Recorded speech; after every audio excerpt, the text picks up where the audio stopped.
Je commence déjà la vidéo d'aujourd'hui en vous avertissant que la fin de l'histoire est un peu perturbante et que les images que je vais montrer peuvent être un peu choquantes pour certaines personnes, donc je vous préviens déjà, d'accord? Nous savons tous très bien comment sont les festivals de musique électronique. Beaucoup de gens profitent des sets des DJ les plus célèbres du monde pendant, regardez, plusieurs heures sans s'arrêter. En fait, ces fêtes durent plusieurs jours et les gens campent pour ne rien rater de l'événement. Parmi tous les festivals du monde, aucun ne ressemble au Burning Man. Qui en a déjà entendu parler? Bien qu'il soit classé comme un festival de musique électronique, ses participants préfèrent l'appeler une expérience communautaire. L'événement a lieu en plein désert du Nevada, là-bas aux États-Unis. Là, on construit une sorte de ville temporaire qui accueille 70 000 personnes du monde entier. C'est fou, non?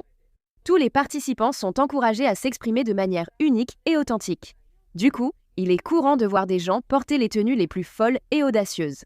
Une autre caractéristique du festival, c'est l'autosuffisance. En effet, il n'y a pas de transaction commerciale au Burning Man. À la place, c'est le système d'échange qui fonctionne. Donc, on s'attend à ce que chaque personne apporte tout ce dont elle a besoin pour survivre pendant les 9 jours dans le désert, y compris de l'eau, de la nourriture et un abri. Une partie importante du Burning Man, ce sont les grandes installations artistiques, dont beaucoup sont interactives.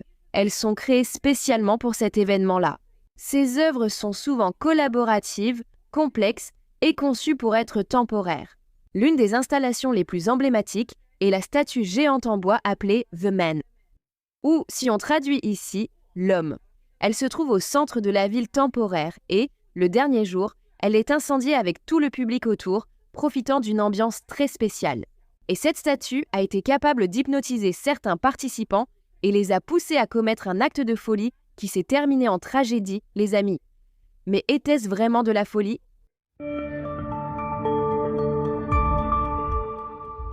Salut les amis, je suis Sue et soyez les bienvenus sur la chaîne.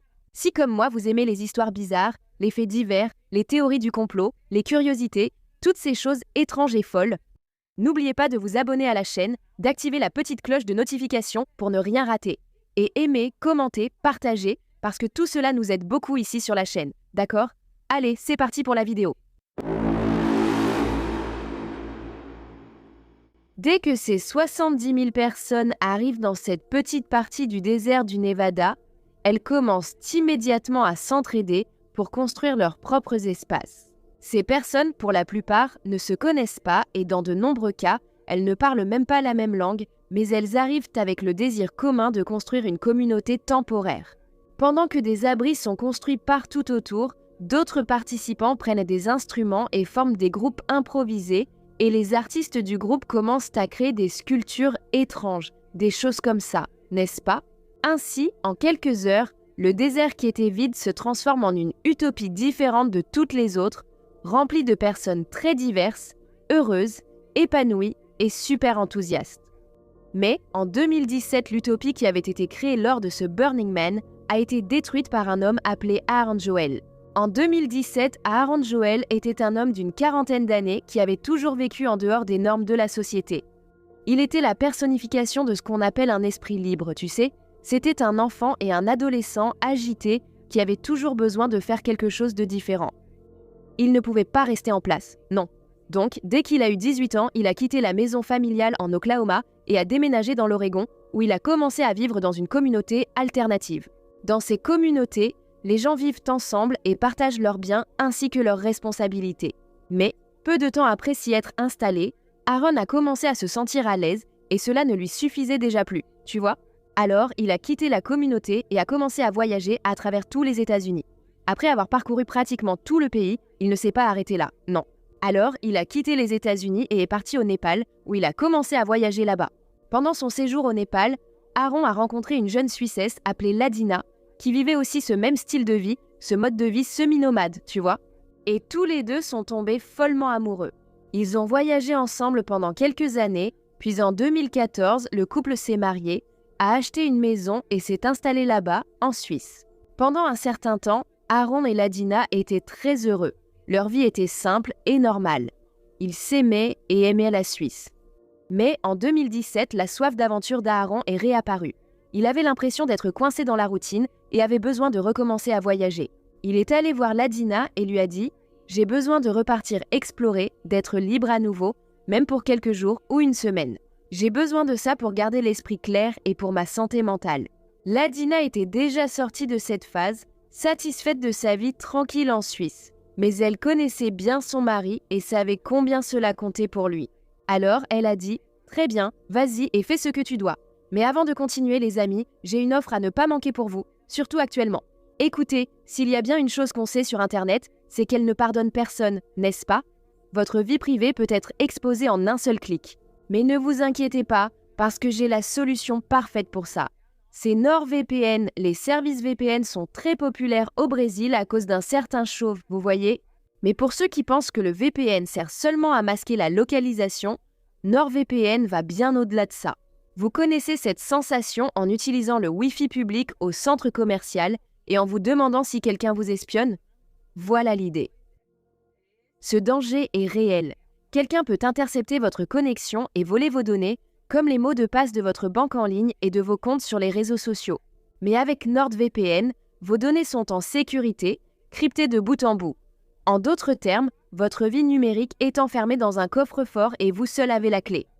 C'est plutôt cool, non? Et en parlant de sécurité, nous savons tous que cliquer sur le mauvais lien peut arriver à tout le monde, n'est-ce pas? Ça m'est déjà arrivé les amis. Ça a sûrement dû vous arriver aussi, non?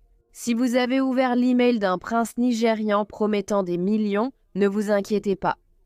Parce que NordVPN dispose de la protection anti-menace pro qui est toujours activée et vérifie chaque fichier que vous essayez de télécharger. S'il y a un malware ou toute autre menace, il s'en occupe immédiatement. Et si vous cliquez accidentellement sur un lien suspect, NordVPN le bloque avant que vous ne tombiez dans une arnaque. C'est génial, non? C'est comme une forteresse numérique pour votre sécurité en ligne. Et ce n'est pas tout. Avec NordVPN, vous pouvez faire apparaître votre adresse IP n'importe où dans le monde, en un seul clic. Littéralement, vous êtes où vous voulez.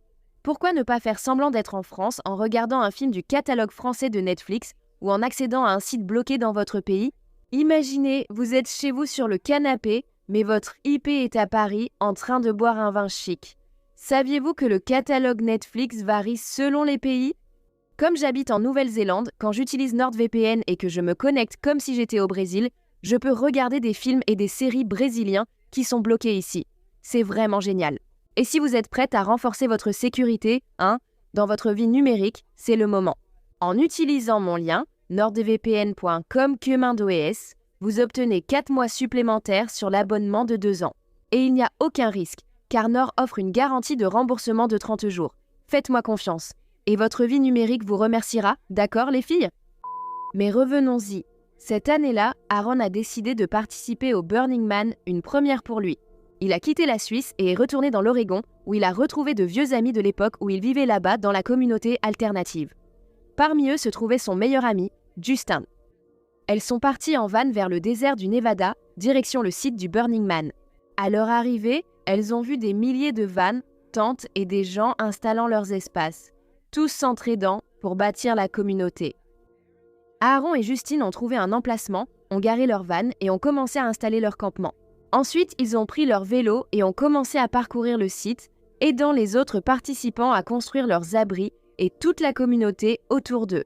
Aaron était vraiment en extase de retrouver cette ambiance si particulière. Tu sais, cet après-midi-là, Aaron et Justine s'étaient déjà fait beaucoup de nouveaux amis et ils dansaient, chantaient, tout le monde s'amusait là-bas, avec plein d'inconnus et totalement immergés dans l'expérience du Burning Man. Même s'il était à un festival de musique, Aaron tenait à bien dormir, se lever tôt, faire du yoga le matin, boire son jus vert et méditer un peu, tu vois. Il était comme ça. Justine et tous ses amis admiraient beaucoup Aaron, parce qu'il était très discipliné et dévoué à prendre soin de lui-même, aussi bien physiquement que mentalement. Il avait une sagesse rare pour son âge, était très charismatique et drôle. Tu vois ce genre de personne que tout le monde aime côtoyer? C'était Aaron. L'une des traditions du Burning Man est liée au nom de l'événement qui signifie « homme en flamme » ou « homme brûlé ». À chaque édition, une statue d'homme en bois d'environ 12 mètres de haut est construite, puis brûlée pour créer un immense feu de joie. Le soir de ce qu'on appelle la mise à feu de l'homme, Aaron, Justine et les amis qu'ils s'étaient déjà fait au Burning Man ont commencé à se diriger vers la zone où se trouvait cette statue de bois. Elle était située au centre de la ville temporaire, dans un grand espace ouvert, entourés par des membres de l'organisation appelée Rangers, qui sont essentiellement des agents de sécurité de l'événement ayant reçu une formation en lutte contre les incendies. Ils formaient un périmètre autour de la statue afin d'empêcher les 70 000 personnes de s'approcher trop près du feu. C'était vraiment pour des raisons de sécurité, n'est-ce pas? Aaron, Justine et leurs amis se sont placés aussi près que possible de ces Rangers pour avoir une bonne vue sur l'embrasement. Puis ils ont attendu l'allumage de la structure. Peu avant que la statue ne soit allumée, Aaron a dit à Justin qu'il allait de l'autre côté de la foule, où se trouvaient quelques amis suisses qu'il voulait retrouver. Il a promis qu'il reviendrait tant que la statue serait encore en flammes. Tu vas voir. Aaron s'est éloigné et a disparu dans la foule. Pendant ce temps, Justin a continué à observer la statue, attendant qu'Aaron revienne, mais sachant qu'avec autant de monde autour, il serait difficile de le retrouver. Lorsque la statue a été allumée, la foule s'est enflammée et Justine est restée ébahie. Le feu a atteint plus de 20 mètres de haut, et alors? Et alors? Et alors? Et alors? Et alors? Alors? Et alors?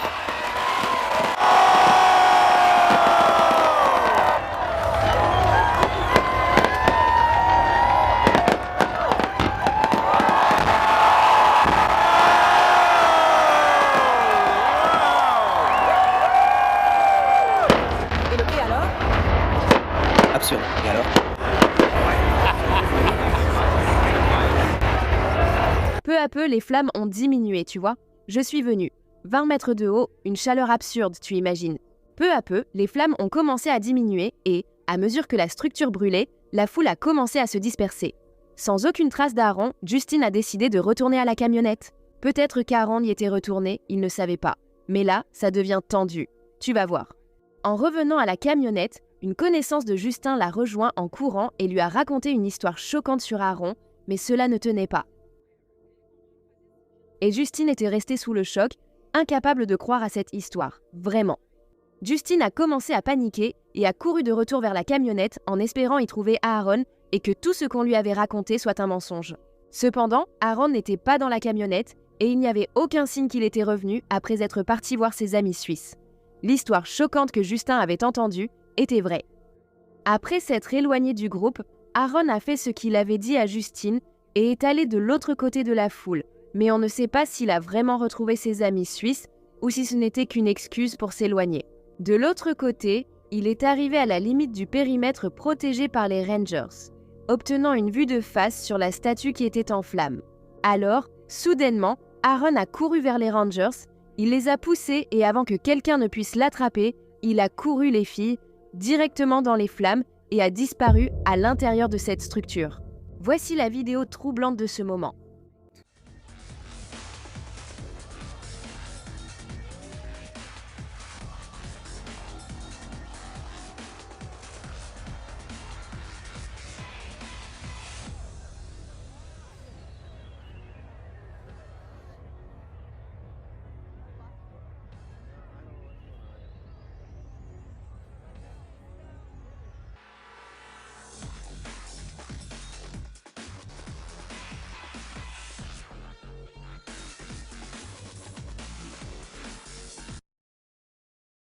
En raison de la taille de la foule et du fait que beaucoup étaient sous l'effet de ces fameuses pilules, si vous voyez ce que je veux dire, et aussi à cause de l'alcool, presque personne n'a remarqué quand Aaron a couru vers le feu.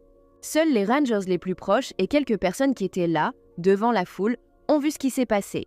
C'est pourquoi Justin et ses amis, qui étaient de l'autre côté, n'avaient aucune idée de ce qu'Aaron avait fait.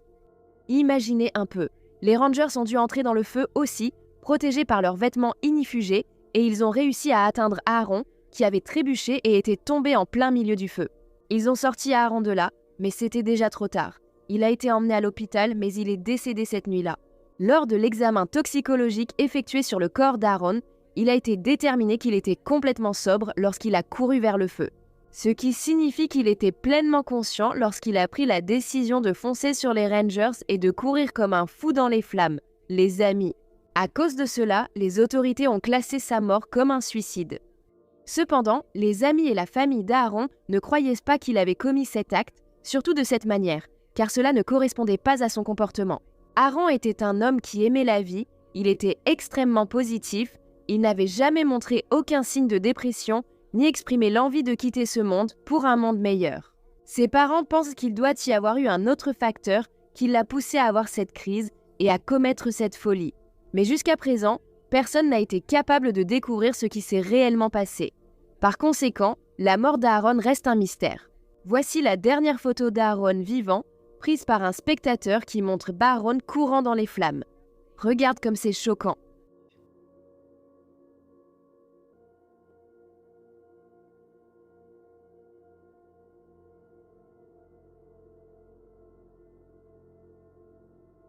C'est tout les amis, quelle histoire folle!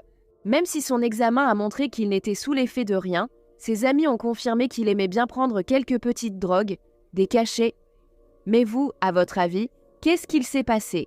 Dites-moi dans les commentaires si vous pensez qu'il a vraiment eu une crise ou s'il a fait ça, je ne sais pas pourquoi, s'il s'est suicidé. Dites-moi ce que vous en pensez, d'accord? Et restez connectés pour la prochaine vidéo. À bientôt!